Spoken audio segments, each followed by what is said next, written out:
It's Phil's Pop Culture Podcast. Watching television. A dynamite place to be. Dynamite! Sponsored by Vandelay Industries, importers and exporters of fine latex products since 1992. And now, the man who taught Frank Burns how to eat worms, here's your host, Phil Kahn.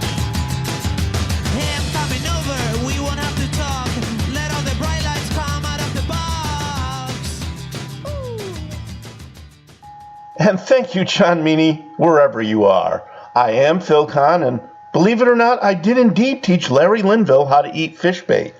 Today's guest, Doug Gladstone, is in many ways a kindred spirit, a freelance journalist with a love of pop culture, and the author of 2 books, including one about my favorite pastime, baseball. I had a chance recently to chat with Doug about our mutual passions. Let's take a listen to my really fun interview with Doug Gladstone. Hi, Doug. Thanks so much for joining me today. Well, I'm very happy you afforded me the opportunity to come on the show, Phil. I hope your listeners at the end feel the same way. I think they will. You know, after having spoken to you, met you several years ago, I think they're going to be very excited to listen to this podcast. Now, I want to jump right in. There's an old MASH episode. I believe it was from 1974, and I think a lot of people out there, it'll ring a bell. Hawkeye has this hankering for ribs and can't remember the name of the joint in Chicago, and then finally remembers it's Adam's Ribs, and he and Trapper go out through all these trials and tribulations and phone calls and scheming, and they finally get the ribs delivered, and, well, of course they forgot the coleslaw, but that's a whole other story. Can you tell the listeners and me why this particular episode is pertinent to you? Well, the episode, first of all, I'm a huge MASH fan. I know a lot of people of our generation always have been and always will be. And I frequently used to, I don't know if this is the correct use of the term, I used to troll the internet or the blogosphere at the very least, trying to find out why or where Adam's Ribs was located, because, you know, Hawkeye gave such precise directions, and he described that particular street where it was located so perfectly that I really believed it was a real place. And a lot of other folks in the blogosphere believe the same. Yeah. So for my first ever nationally published article, I pitched the Chicago Sun-Times, and the entertainment features editor at the time said, yeah, that no problem. You know, we've had a lot of famous movies filmed here, Home Alone, for example. Yeah. And I literally tried to find out where Adam's Ribs was located. Now, the highlight for me was speaking to the late Larry Gelbart. And 6 months later, he passed on. But one of the things I am most proud of, I got a personal note from him via email saying, I relish the article, and I probably coleslaw it too. So I was very, very happy to kick off my national freelance writing career with a story about Adam's Ribs, which I will tell you and your listeners, if they don't already know, never existed. It was listen, it's a figment of people's imaginations. The late Mr. Gelbart said, you know, I just wanted to pay homage to that toddling town, to Chicago, and he made up the entire thing. Now, the irony, of course, is that there are a lot of Chicago restaurants. I've been to I've been to the Windy City 2 times in my life, and I can tell you, you go into any steakhouse in Chicago, they're going to say they're the real Adams Ribs, and it was modeled after their facility. I once went with a buddy of mine to a steakhouse there. I won't name it because I don't want to embarrass the owners.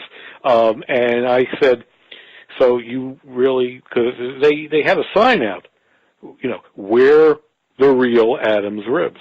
I said, you claim you're the real Adams Ribs, right? I said, yes, we are. I said, tell you what, I'll make you a bet. If I can prove that you're not, the dinner is on you. And of course, sure enough, I didn't pay, you know, a red cent. Got a free meal out of that, huh? I totally got a free meal. It was very good, by the way. Did you get the ribs?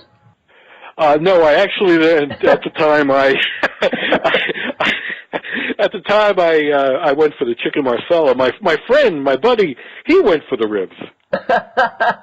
If you're going to get a free meal, you might as well go, pardon the pun, whole hog. Oh, absolutely. Did you remember to order the coleslaw, though? Oh, absolutely, you did. That's a great story.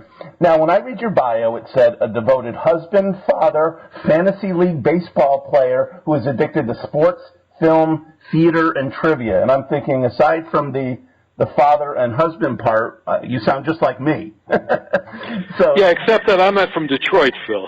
Yeah, where are you from?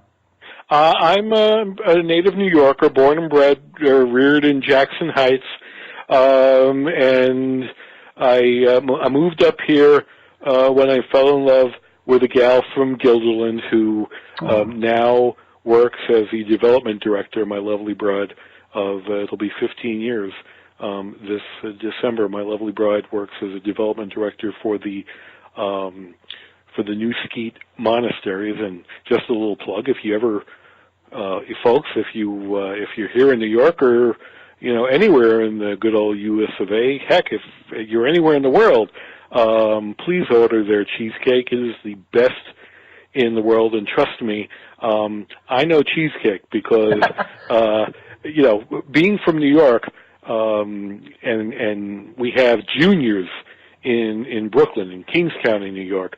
As anyone will tell you, people in New York City believe juniors to have the best cheesecake in New York City. Well, I'm telling you, the monks of New Skeet, the monks and nuns of New Skeet, they put out the best cheesecake anywhere in New York, as far as I'm concerned. I agree with you. I know people may think you're biased, but I've had it, and out of this world. So Doug is not exaggerating. You got to check it out. Yeah, now I'm hungry.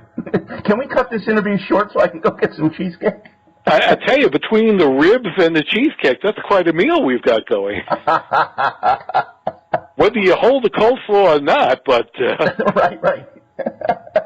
Now, I want to talk about some of the folks you've interviewed. You mentioned Larry Gelbart in the Adams Rib MASH episode.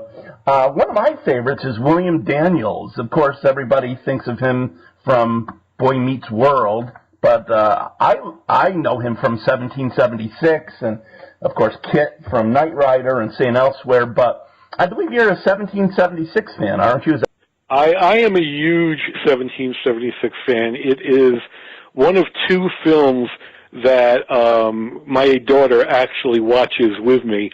The other being 12 Angry Men. Oh, that's a great movie too. Yeah, you talk about a wide gamut of taste, but 1776 plays all the time in our household on July 4th, and I was privileged. I've done 2 stories on Ron Holgate, who of course won the Tony Award for Best Supporting Actor in a musical for 1776 as Richard Henry Lee. And, of course, the irony here, as you and your listeners might know, and I'm sure you do, is that William Daniels withdrew his name from the Best Supporting Actor category because, quite rightly, William Daniels is not a supporting player. And how anyone could think that William Daniels was a supporting player is beyond me. Mm-hmm. The rules back then governing the Antoinette Perry Tony Awards was to be considered a lead, you had to have your name above the title. Oh. Yeah. I don't know if you're aware of that. I did not know that. Well, they've changed things considerably since then. But I've always enjoyed William Daniels in whatever role he's been in, whether it be the Dustin Hoffman film The Goodbye Girl or 1776, On a Clear Day You Can See Forever, was one that he actually co-directed. I think when his autobiography came out this year, and that is why I wrote a story about him for Brooklyn Magazine and the American Revolutionary War publication. I was really surprised to find out that he had co-directed a number of shows and never received the proper due that he quite correctly is entitled to. Oh, I didn't know that either. He is a truly a very, very intelligent, erudite individual, and believe me, when I got the opportunity to speak to him last November, I'm sure you and your listeners know that when you do something for, say, a February publication, the lead time is about 3-4 months. So the story that ran on President's Weekend was actually submitted to the publications I wrote for way back in November. You're listening to Phil's Pop Culture Podcast. My guest today is Douglas J. Gladstone. We can call him Doug. Freelance writer, journalist. I know you write for a lot of different publications. We had mentioned earlier your first article was published by the Chicago Sun-Times. You've also been published by the Burlington Free Press, History Magazine, Baseball Digest. I know you did a couple of articles for Boomer Magazine, which I think is only online. I may be wrong. But do you want to tell the listeners who you recently interviewed and just had an article published about? Sure. Yes, Boomer is an online webzine. I did a story in the August-September issue about everyone's favorite friend supporting actress, Maggie Wheeler, who, of course, memorably played in 20 episodes that only seemed like more because of the importance of her character. She played Janice. And oh my God! That's right. Oh my God! But the most current column or essay that I penned was about a fellow who, and this will give it away. You don't want to make angry. You wouldn't like him when he's angry. The Big Louie himself, Mr. Ferrigno. This November is the 40th anniversary of the debut of a certain show called The Incredible Hulk. And this article was posted on Boomer Magazine's website and most notably on Mr. Ferrigno's personal website. And let me tell you something. I haven't ever got any reaction to an article that I did with the Lou Ferrigno one. It just, as of right now, it just surpassed 7,900 likes.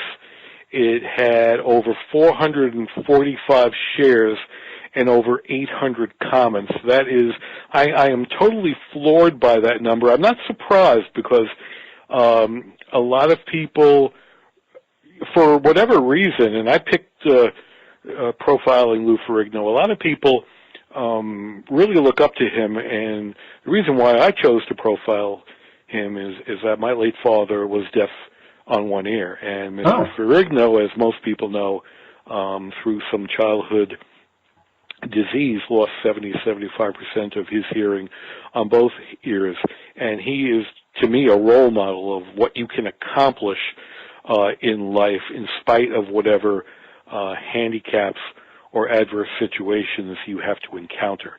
So it was my honor to speak to Lou, and the story was literally just published on Friday, November 3rd. Like I said, it is the 40th anniversary of the debut of The Incredible Hulk on CBS television. And it was, let me give you, for an example, to compare and contrast the reaction.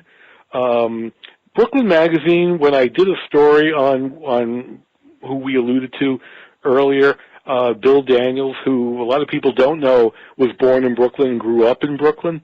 Lin Miranda, the great Lin-Manuel Miranda. Hamilton. You know, he put that article on his Facebook site because he, like many people, as you already alluded to, grew up with Bill Daniels as Mr. Feeney. And that got 300 shares. So I don't know how many likes it got, but I think in this particular case, Lou Ferrigno bested Lin-Manuel Miranda. That's saying something, too. I'm sure Lin-Manuel Miranda has like a gazillion followers. Yeah, given how talented Lin-Manuel Miranda is, can't wait to see him.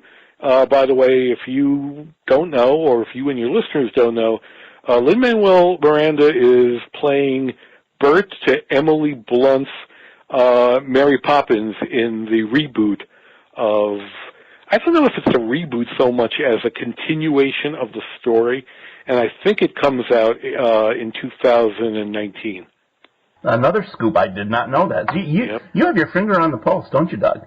All it means is that I'm very lonely, Phil, and I watch television and I go to movies and I read the internet a lot.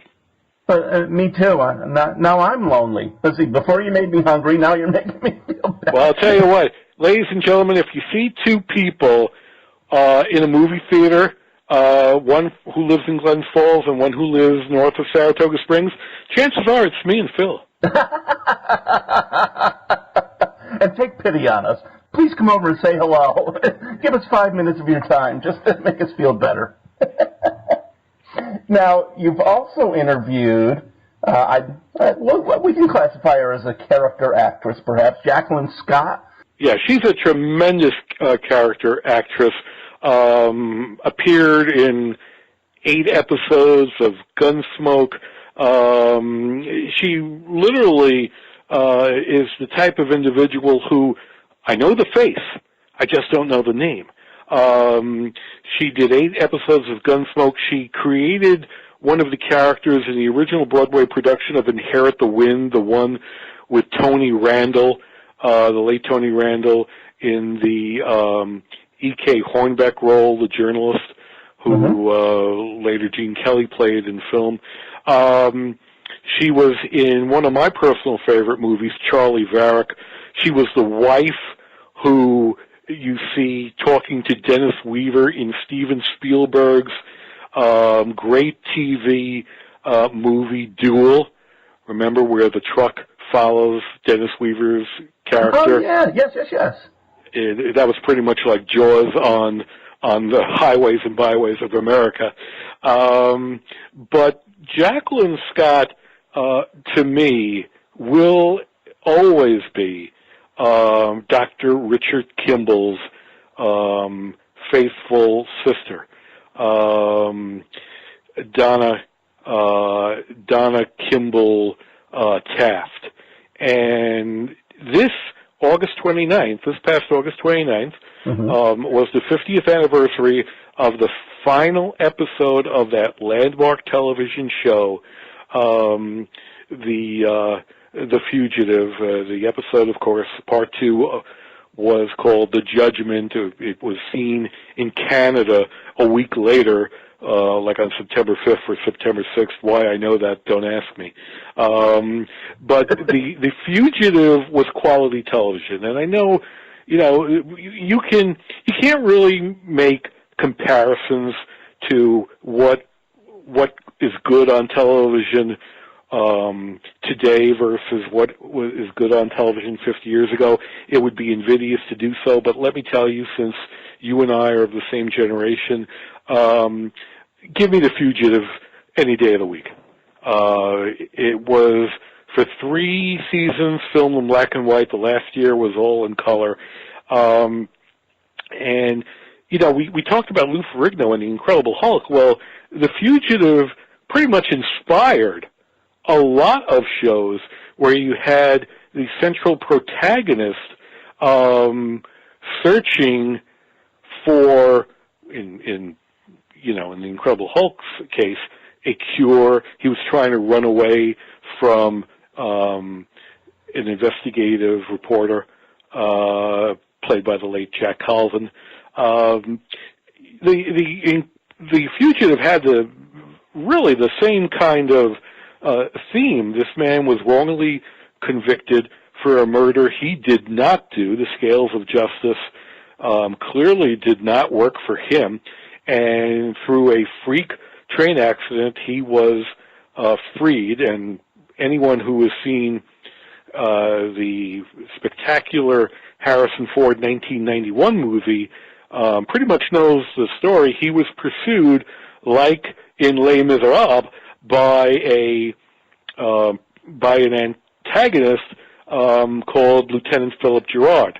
In the movie, of course, it's Lieutenant Sam, U.S. Marshal Sam Gerard, played by the Oscar-winning Tommy Lee Jones. But in the television show, it's played, the character is called Lieutenant Philip Gerard. And in the finale, which, interestingly enough, it aired on, like I said, August 29th, 1967. The previous episode aired, in other words, the episode right before the Judgment 2-part finale aired on March 1st. There was such a tremendous buildup of, will Dr. Kimball finally get the justice he deserved? That, if I'm doing the math correctly, what was that, Phil? 5 months? 5 months lapsed between the second to last episode and the 2-part finale. See, I didn't realize there was that much of a gap. You know, Phil, I'm tired of teaching you all this stuff. Exactly. You're supposed to be adding something to the conversation here, buddy. I was going to add that this theme, it reminds me also of Kung Fu, and so sure. Please let me be your grasshopper and don't cast me aside. Oh yeah, Kung Fu, The Incredible Hulk, they were all, the genesis. They can all be attributable to The Fugitive. And it really stands up over time. You said it's hard to sometimes compare TV shows, movies from 50 years ago to that of today. If I watch it and it seems fresh and it can really stand up, I think that's a testament to its quality. And I think The Fugitive and David Janssen really holds up. Yep, I agree with you completely. So I had the opportunity to speak to Jacqueline Scott. As I said, she's one of those character actresses who you've seen her face, you don't know her name.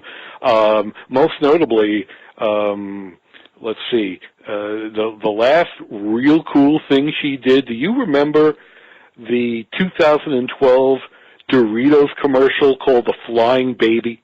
Yeah, sure. Where this grandmother launches her infant grandson to retrieve a bag of Doritos. Is that her? That's Jacqueline Scott, yeah. Oh, I remember it well. Oh, that's so funny. 5 years ago during the Super Bowl, that ad won. I think the director who helmed it got $1 million for that spot. Frito-Lay's offered it. It was this nationwide contest, and this gentleman's Doritos commercial was picked to air during Super Bowl halftime, and he pocketed $1 million. Wow. Well, there's our next project. You and I have to do some a Doritos commercial or something. Well, we have to, at the very least, let's eat some Doritos during the movie that we're going to go see when people are going to find pity on us. So. Right. Now, this is a nice segue. You had mentioned that you're a big Fugitive fan, and it's a really a story of the underdog fighting against all odds, et cetera, et cetera.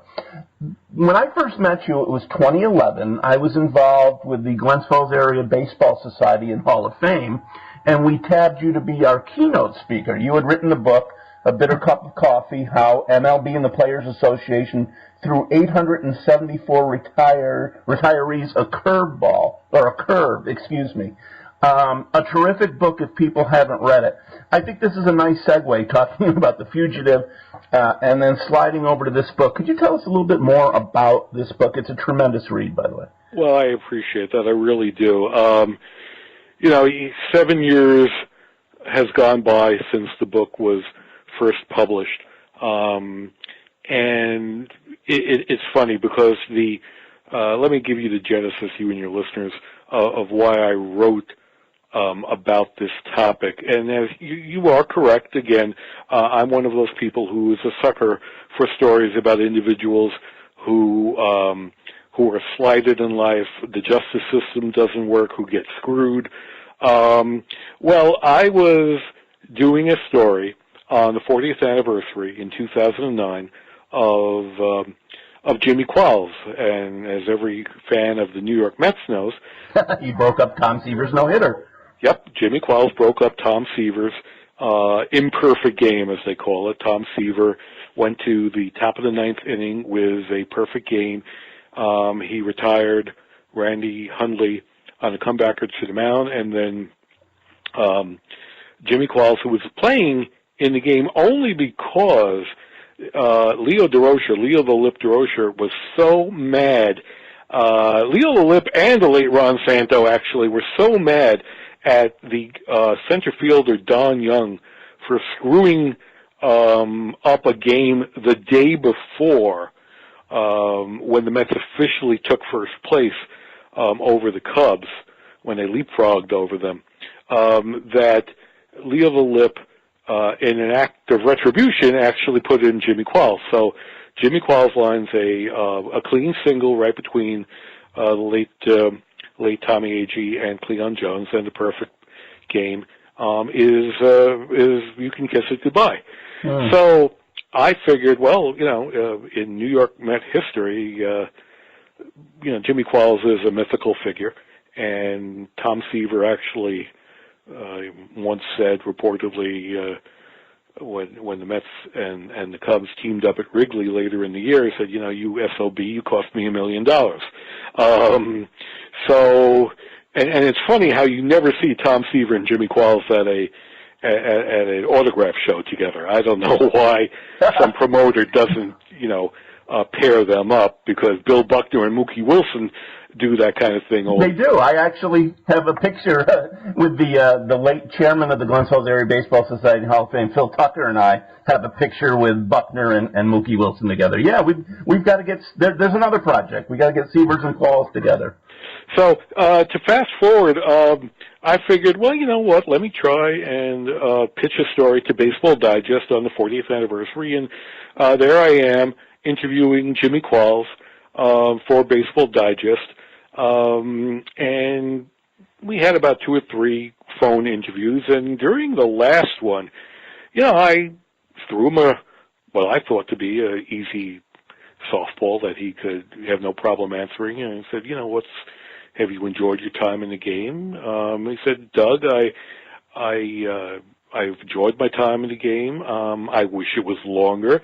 And then he said the following, and I'll never forget it. He said, but I'm a little bummed I don't get a pension. And I said, what do you mean you don't get a pension? See, in today's world, people automatically, they're paying Clayton Kershaw $31.17 million this year. People automatically think if you're playing Major League Baseball, you've got it made in the shade. Well, you talk about an old expression, made in the shade. That's our next project. Right. And the minimum salary for the 25th man who rides the pines, who sits on the bench, is going up to $535,000 in 2019. Last year, the Chicago Cubs each person who was voted a full share for the postseason got $369,000. I can just imagine what each member of the Houston Astros who was voted a full postseason share is going to command this year. And let me be very clear, a lot of this has to do with free agency. That these astronomical, some would say obscene monies are as a result of free agency. And by the way, I don't begrudge Clayton Kershaw his $31.17 million, but you know what? I think that it's the men like Jimmy Qualls or David Clyde, the great Texas Ranger relief pitcher, or for those of us here in New York, Steve Grilly, the father of Jason Grilly, who of course pitched for the Detroit Tigers, Carmen Fanzone, the great utility player for the Chicago Cubs and Boston Red Sox. These were the men who endured labor stoppages, who went out on the picket lines, all so that free agency could occur. And they're being shafted. Why are they being shafted? It's very simple. There was a averted strike during the 1980 Memorial Day weekend. The players were about to walk out. It was the hot button issue then was about the compensation of players to teams that lost a free agent, because free agency was still in its infancy. The Andy Messersmith case had only been resolved maybe 3 or 4 years prior. Mm-hmm. So Ray Grebe, the late Ray Grebe, who was a negotiator for the league, made an offer to the late Marvin Miller and Don Fehr of the Players Association that, in the words of the Godfather, they couldn't refuse. Going forward, if you don't have this strike, Mr. Fehr and Mr. Miller, if your players, don't go out on the picket line, here's what we're going to do for you. The vesting eligibility requirement for a full pension at that time was 4 years. Well, we're going to change that. We're going to give any player who has 1 game day of credit, of service credit, we're going to make him eligible for health insurance, and anyone who has 43 game days of service credit, basically, Phil, if you're an old Detroit boy, if you were called up by the Tigers in mid-August and you stayed on the active roster to the end of the year, you'd get a pension. May not be a big pension, but you'd get one. And that is a great sweetheart deal. It is. Here's the problem. For men like Steve Grilly, David Clyde, Jimmy Qualls, Carmen Fanzone, George the Stork Theodore of the Mets, that deal wasn't made retroactive. So, a man like Bob Coluccio, now I don't know how many New Yorkers, you do remember Bob Coluccio? Sure. Bob the Macaroni Pony Coluccio, all right, who had 3 years and 130 game days worth of service. Bob Coluccio doesn't get a pension. But someone who plays after 1980, a post-1980 player who just sits on the bench, who never comes up to bat, who never takes a glove out in the field, if you are on an active major league roster for 43 game days, you're going to get a pension. You can have that pension go to your loved one, to your spouse, to your family member, any designated beneficiary you want. And that pension currently is worth reportedly $34,000 for only 43 game days. Now you're going to say, well, come on, Doug, that's ridiculous. Who doesn't take a bat out on the field? I said, I'll tell you who doesn't take a bat out on the field, and I know Phil's going to know this because he's a baseball scholar. Herb Washington. How many people out there remember Herb Washington, the designated pinch runner for the Oakland A's, who Mike Marshall picked off during the 1974 World Series? Herb Washington never got a hit That's right. He was a pinch runner only, 74 and 75. Charles O. Finley signed him. It was his big idea to have a pinch runner only. I remember him very well. He scored 37 runs, he stole 22 bases, and he never got a hit. He is one of these people who, unfortunately, is being hosed by the Players Union and by Major League Baseball. And I think it is anathema that nobody knows about this story other than the people who perhaps have bought my book and have read my constant blog posts about this issue. What I find abhorrent is that, you know, to me, the mission, I'm an old print journalist. I've had to adapt to life with all the social media platforms. But to me, the vital measure of a newspaper is not its size, but its spirit. That's to report the news fully, accurately, and fairly. The late Punch Sulzberger of the New York Times said that. And sports columnists today are petrified of losing access to players and teams. You don't see, and I'll be very, very honest, you don't see anyone on the New York Post, New York Newsday, or even the New York Times writing about this. They're afraid to rock the boat? They are petrified of rocking the boat. You know, Phil, there used to, look at this, I just forgot his, Phil Rogers. He would really hurt me seriously if I forgot his name. Phil Rogers used to be a sports columnist for the Chicago Tribune. He was the only man with, pardon, ladies out there, pardon me for saying this way, with the cojones to write about this article. Phil Rogers now is retired from the Chicago Tribune, so I can't get anything published about this issue in the Chicago Tribune. He writes for MLB.com, and naturally he's not going to write about this issue because it'll embarrass his current employer. But Phil Rogers was the only individual nationally who wrote about this story. I can give you a laundry list of people, famous sports columnists, who do not want to touch this issue with a 10-foot pole. Let me take a step back. Before, you know, I certainly want to talk more about that. So way back in 1980, why didn't they make it retroactive for the players that played between 47 and 79? You know, I got the opportunity for my book to interview the late Marvin Miller on, of all days, Veterans Day. By the way, do you think he deserves to be in the Hall of Fame? He absolutely deserves to be in the Hall of Fame. And he was one of 10 finalists named today for this era. Anyway, sorry, I think it's a disgrace that man who was such a brilliant labor economist, you know, is not in the Hall of Fame. And obviously, I had a major bone to pick with him, but I think he was phenomenal for the game. Agreed. And late Marvin Miller told me that, and again, it's my word against the dead man's.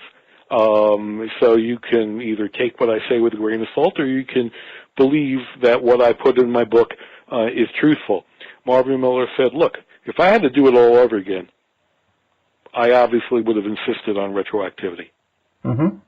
But this error on the part of the Major League Baseball Players Association, because God forbid you can't call them a union. They want to be called a Major League Baseball Players Association.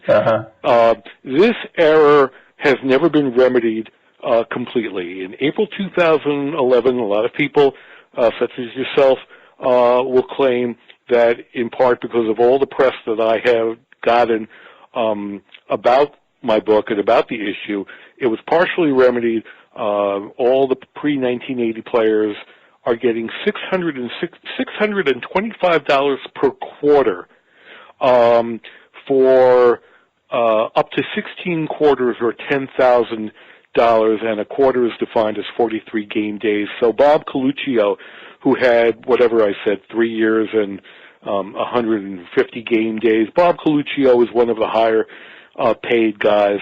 He gets a net of about $8,750. You know who also gets a net of $850?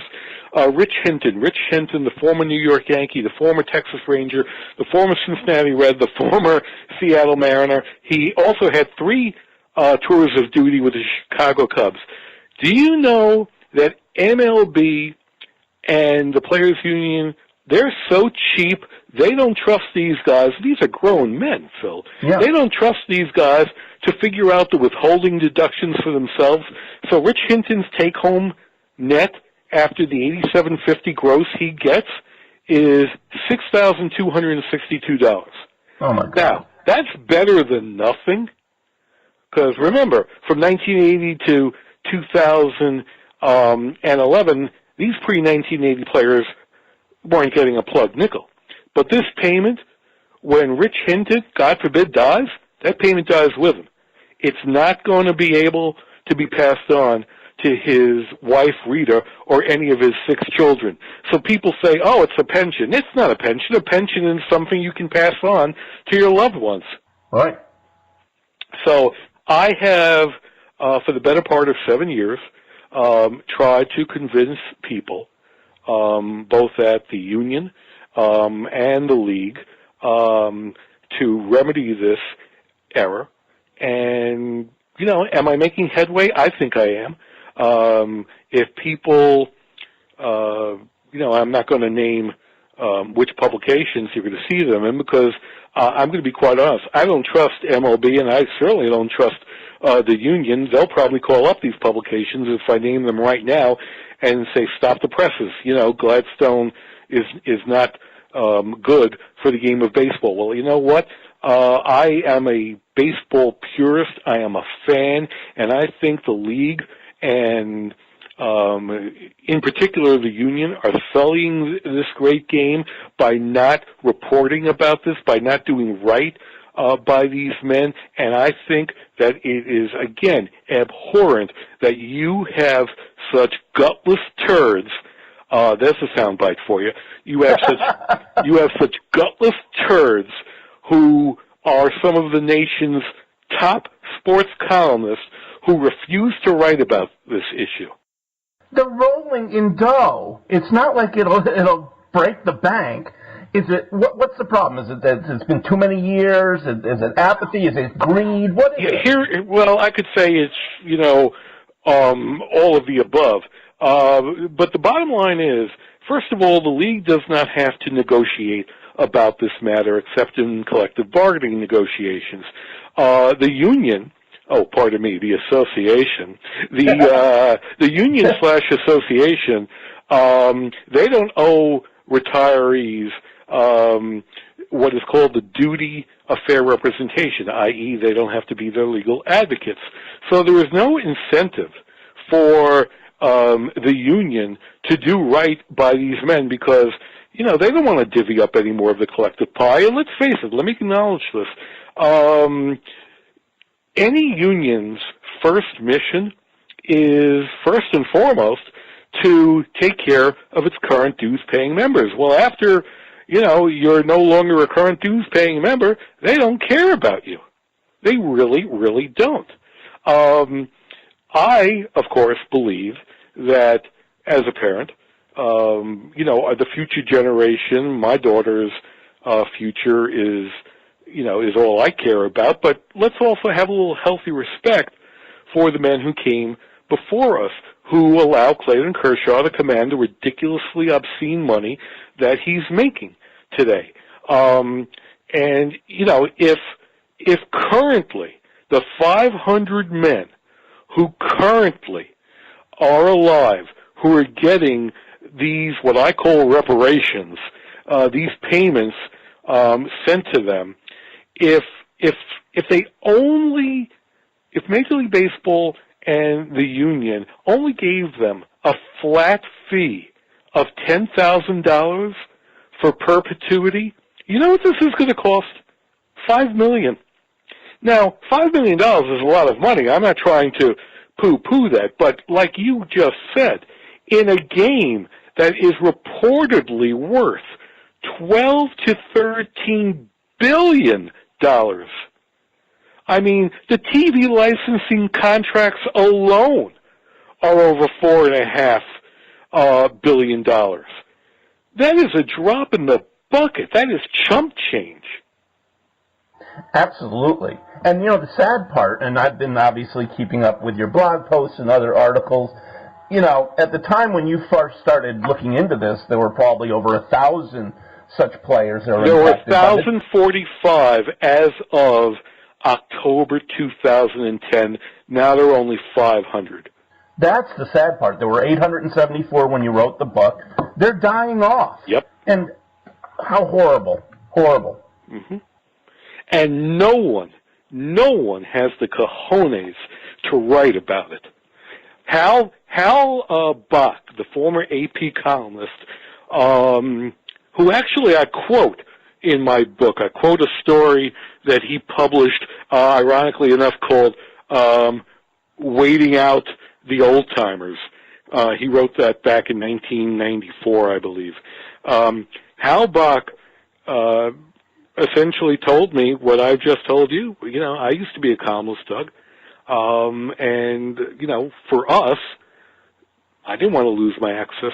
I didn't want to have my access restricted to clubhouses, to major league clubhouses. I said, Hal, is the food that good? I mean, was the buffet that the teams put out that appealing? So it is a tragedy that is not being reported. And I will tell you this, that if any of your listeners want to chime in, send Rob Manfred an email. It's a very simple email address, by the way, rob.manfred@mlb.com. Tony Clark, the executive director of that union/association. Doug. Come on. It's Tony C@mlbpa.org. Tell him, give him heck. Tell him that this is a travesty. And by the way, wherever you are, wherever you're located, go to your newspapers. For example, Phil's from Detroit. Why isn't Mitch Albom writing about this? Yeah. Okay? George Will and I have had 2 email conversations. And I said, why aren't you writing about this? Well, I'm not a baseball reporter, Mr. Gladstone. I said, bullshit, Mr. Will. You're the biggest Chicago Cubs fan in the U.S. of A., and everybody knows about it. I know you also had a little tete-a-tete with Keith Olbermann as well. Yeah, Keith Olbermann and I are drinking buddies. Keith Olbermann is the biggest fan of the expansion Seattle Pilots. Collects all the memorabilia of the expansion Seattle Pilots. Well, you know what? 2 of the affected men, a fellow by the name of Bill Etheridge, and a fellow by the name of Dick Bainey, both pitchers. Sure. They played on the Seattle Pilots. So I got a hold of Keith Olbermann's email, and I said to him, I remember you blogged for MLB, and hey, by the way, didn't you attend the Society of American Baseball Research Convention here in New York City? Didn't you make a presentation on baseball cards? Why don't you write about this? Why don't you blog about this? And he said, well, I don't do baseball stories, Mr. Gladstone. I said, what do you mean? Please. What are you talking about? You wrote a story about Vince Scully for Esquire, which produces his show, The Resistance. And he said, well, it wouldn't be appropriate. I said, what do you mean it wouldn't be appropriate? I'm sorry, didn't you get your start, correct me if I'm wrong, on SportsCenter, on ESPN? Exactly. So, you're right. We had words, and I should give out his personal email, but I'm not, because no matter what he thinks of me, when I say I'm not going to give it out, I'm not going to give it out. But it's just truly, to all the members of the Jewish faith out there who might be listening, it's a shanda. It's really a shanda. Look that up, folks. Yeah. And it's, I read the names, and There's so many familiar names. It's almost like my baseball card collection from my childhood when I see the various names you had mentioned earlier. George the Stork Theodore, one of my favorites. I remember when you were the keynote speaker at our banquet, you mentioned a former Glens Falls White Sox player, Fred Howard, who you recently did a story on. Yeah, and that's really the only way I'm getting the message out. I did a story on Fred Irving Howard III back in 2010 for the Lakeland Ledger, and I just found out that his father, Fred Howard Sr., passed away, nary a month ago. So I went back to the editor, the opinion editor of the Lakeland Ledger, and said I'd like to update my story. And they published it. And you can certainly find that on my Facebook site. But why don't you give that out, by the way, since you're on it? I want people to be able to find you and find your articles. I know there's a number of ways to find you, but let the listeners know. Where is Doug? I'm going to give you an exclusive here, Phil. I have a new website coming out, and it will be live in about a week. So, ladies and gentlemen, if you want to see all the things I've written, particularly if you're a baseball fan or if you're a arts and entertainment, Broadway movie aficionado, if you're a history buff, because I've written a lot of my stuff for World War II publications or History Magazine, if you are a scholar of American history, I wrote one of my all-time favorite stories was interviewing a real-life survivor of the Indianapolis, the famous ship that literally was torpedoed, and of course Robert Shaw has a dramatic monologue in Jaws. Right. A lot of people think that's made up. No, that's a real ship. That's real. That was a real incident, and I got to speak to one of the 300 survivors of that incident who are still alive. So the new website, which will be live as we record this, it's November 4th. It will be live by November the 15th. If you want to go out to my site, it's called GladstoneWriter.com.